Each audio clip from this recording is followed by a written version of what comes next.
sluku-sluku bathok. Tembung sluku-sluku nggambarake gerakan alus, ayem lan ajeg.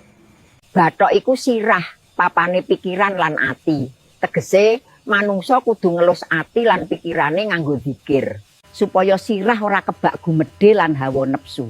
Ing pengajian Jawa Islam iki pitutur supaya wong tansah eling lan waspada nresnani zikir kang ngendhogake ati. Bathoke elo-elo, elo-elo ateges ngusap, ngelus lan ngopeni. Maknane ati lan pikiran kudu dirumat nganggo ilmu lan iman. Zikir lan sholawat iku dadi panganane ati supaya ora garing lan ora kesasar saka dalan Gusti Allah. Siri Rama menyang Sala Rama ateges wong tuwa, guru utawa pepundhen rohani.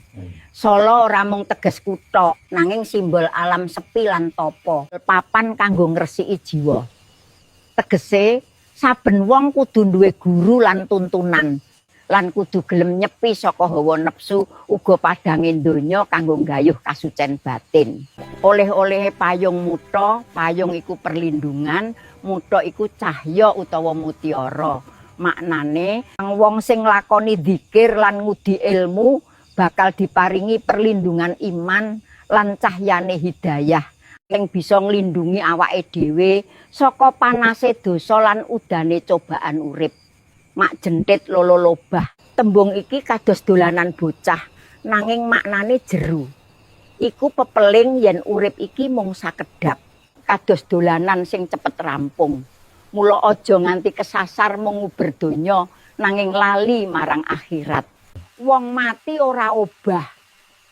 Iki pitutur paling tegas. Yen pati wis teka, ora ana maneh kesempatan kanggo amal.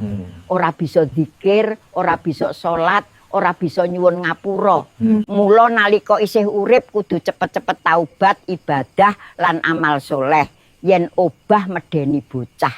Wong mati sing obah iku mung kiasan. Tegese urip tanpa iman lan amal soleh bakal nggawa rasa wedi lan cilaka.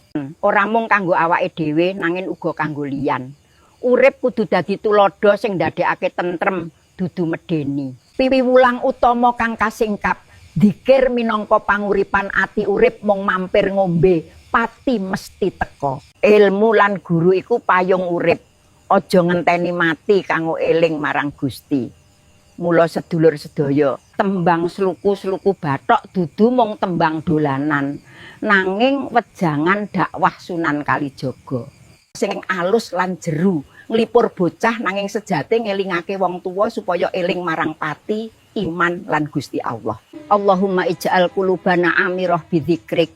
Mugi Gusti Allah ngisi ati kita kabeh kanthi zikir marang panjenengane. Allahumma husnal khotimah, husnal khotimah, husnal khotimah.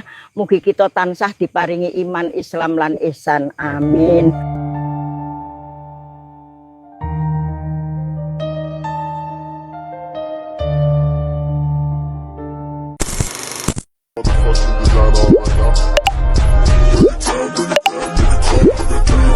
Time,